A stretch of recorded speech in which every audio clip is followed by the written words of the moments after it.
J'ai l'impression qu'on fait plus le focus sur voilà ce qu'on sait faire, voilà ce qui est chez nous, voilà nos valeurs, voilà nos codes. Et on parle beaucoup d'ADN, mais ça renforce beaucoup aussi, j'imagine, pour le consommateur, qu'est-ce que c'est cette marque. Et là, cette année, moi j'ai un bon sentiment de passablement de marques qui disent, ben voilà, nous, ce qu'on sait faire, c'est ça, nos codes, c'est ça, et puis voilà ce qu'on peut faire aujourd'hui. Parce qu'au-delà de travailler sur quelque chose qui existe déjà, il faut le remettre au goût du jour, etc. Donc de la mécanique, des fonctions, des matériaux, différents levels de travail.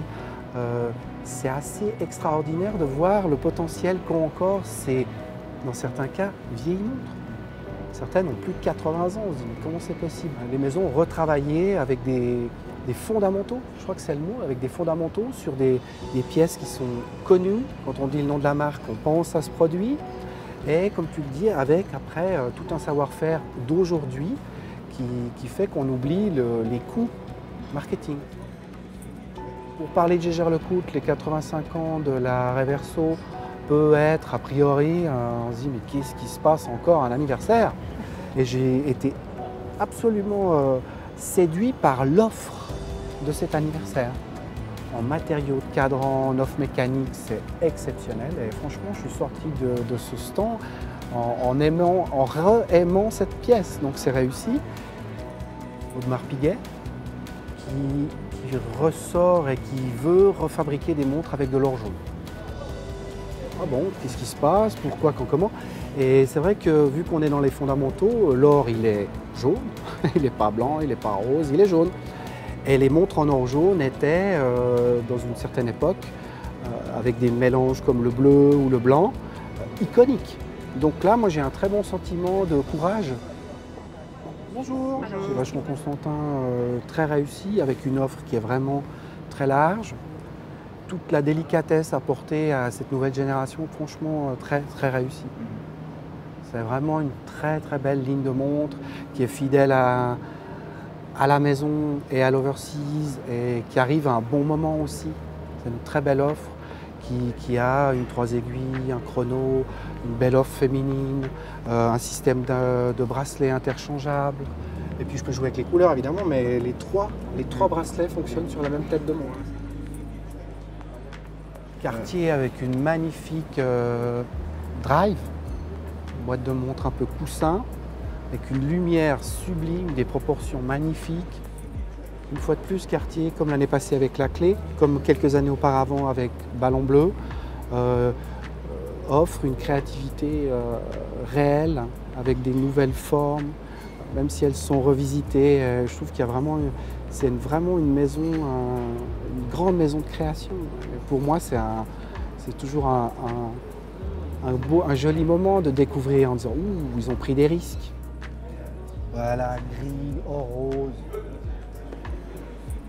Van Cleef, magnifique approche avec une montre joaillerie qui a un système de disques qui tourne, avec un cadran ajouré où chaque moment de la journée, j'ai une autre montre exceptionnelle de beauté, de romantisme. On sent l'artisanat, on sent les mains, il y a la couleur qui n'est pas très présente. On a beaucoup de problèmes dans l'horlogerie avec la couleur. Et en plus, un très bel objet féminin. Ça fait plaisir. On est dans le sud. L'engaisonné, magnifique. Toujours un grand moment au salon avec, par exemple, la Saxonia qui chaque année, on dirait qu'elle se simplifie. Et chez eux, moins il y en a, plus il y en a. Ils sont justes, c'est de la belle horlogerie. Il y a une modestie qui en fait un chic exceptionnel. Pour parler de Béthune, on a affaire à de l'horlogerie exceptionnelle. Les terminaisons, on n'en parle même pas, tellement c'est incroyable. Et cette année, cette très jolie maison nous offre un modèle GMT qui est vraiment complètement dans l'ADN de la maison. Mais en même temps, ça a l'air très simple tout ça, mais je trouvais très sensuel, très beau, très pratique. Une très jolie montre. Il y a un système de jour-nuit qui vaut la peine d'être découvert, qui est franchement bravo l'horlogerie, magnifique. Merci. Avec grand plaisir. Et moi, j'ai totale confiance aux marques horlogères et aux maisons qui, dans le fond, ont des missions de faire rêver les gens. Donc, pour faire rêver les gens et vendre des montres, il faut être créatif, il faut offrir des choses. Et puis ici, il faut être curieux, il faut aller les toucher, les montres, il faut les porter, il faut rencontrer des gens. Et il faut se laisser contaminer par les gens qui sont passionnés, qui aiment ça.